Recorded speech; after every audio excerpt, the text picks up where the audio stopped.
السلام علیکم ورحمۃ اللہ وبرکاتہ۔ محترم ناظرین، سلام قبول کیجئے۔ آپ کا خادم، آپ کا معالج حکیم حافظ کفایت اللہ حاضر ہے نسخہ لے کر۔ نسخہ بھی ایسا قیمتی، وہ حضرات چاہے بچے ہوں یا بڑے ہوں، پیشاب میں رکاوٹ، چھوٹا پیشاب کرنے میں جلن، تکلیف محسوس ہوتی ہو، رکاوٹ محسوس ہوتی ہو، بار بار پیشاب آتا ہو، تو انشاءاللہ یہ نسخہ اتنا کارگر ثابت ہوگا، کسی اور علاج کی ضرورت نہیں رہے گی۔ پیشاب کی جلن کو انشاءاللہ مکمل طور پہ ختم کر دے گا۔ تو ناظرین، آپ نے کیا کرنا ہے؟ سندل سفید، یہ پنسار سٹور سے آپ کو مل جائے گا۔ سندل سفید لے کر 1 چمچ، اور اس میں زیرہ سیاہ، سفید زیرہ 4 چمچ، اور مغز بادام، اچھی قسم کے کڑوے نہ ہوں، مغز بادام بھی آپ کو نکلے ہوئے بازار سے مل جائیں گے، کوشش کریں کہ میٹھے ہوں۔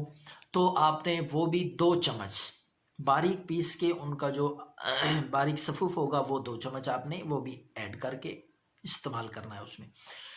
اس کے بعد اگلی چیز جو ہے وہ ہے تازہ دہی۔ 1 گلاس تازہ دہی لے کر اس میں آپ نے یہ صفوف ملا لینا ہے۔ میں آپ کو طریقہ دوبارہ سمجھا دوں۔ سندل سفید 1 چمچ، زیرہ سفید 4 چمچ، مغز بادام 2 چمچ، ان کو آپ نے پہلے کوٹ کے باریک صفوف بنانا ہے، اچھی طرح گرینڈ کر کے جب یہ باریک ہو جائیں، اس کے بعد آپ نے تازہ